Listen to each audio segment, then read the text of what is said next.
This is a man who just minutes ago was going 536 miles an hour in free fall with nothing but a flight suit. Well, it feels great. Skydiver Felix Baumgartner, after surviving a jump from nearly 18 miles, that's 96,000 feet, over the New Mexico desert. It's his final test before attempting a record-breaking 120,000 feet and trying to break the sound barrier on his way down. The sky was totally black, I could see the curvature of the earth, so that was amazing today. But in the extreme cold and near vacuum, where a drop of water would vaporize instantly, any puncture of the suit or a malfunction of his life support system would mean instant death. Boarding his capsule at dawn, Baumgartner was launched with the help of a crane.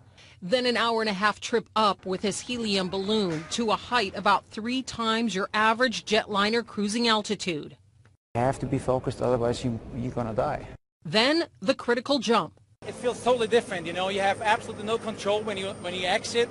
So it turned me around a couple of times because there's no supportive air. So there's no way to get off stable. That was the big learning from this one. Then the free fall, just 3 minutes, 48 seconds, followed by 7 minutes with a parachute.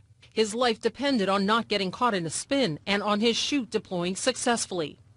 And Felix has landed safely back to Earth.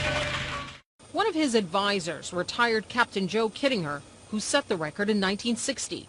Now there's only 2 of us that jumped that high. Kittinger jumped from a little higher, nearly 102,000 feet, a daring jump in spite of an alarming suit malfunction that caused one of his hands to swell up. Baumgartner has done thousands of jumps from planes, skyscrapers, cliffs, even the giant statue in Rio.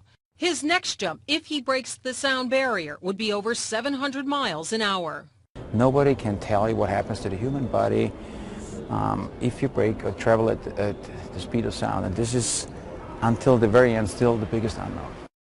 If he succeeds, he would be the first person to go Mach 1 with no plane, no vehicle, no equipment, nothing but his body and a flight suit.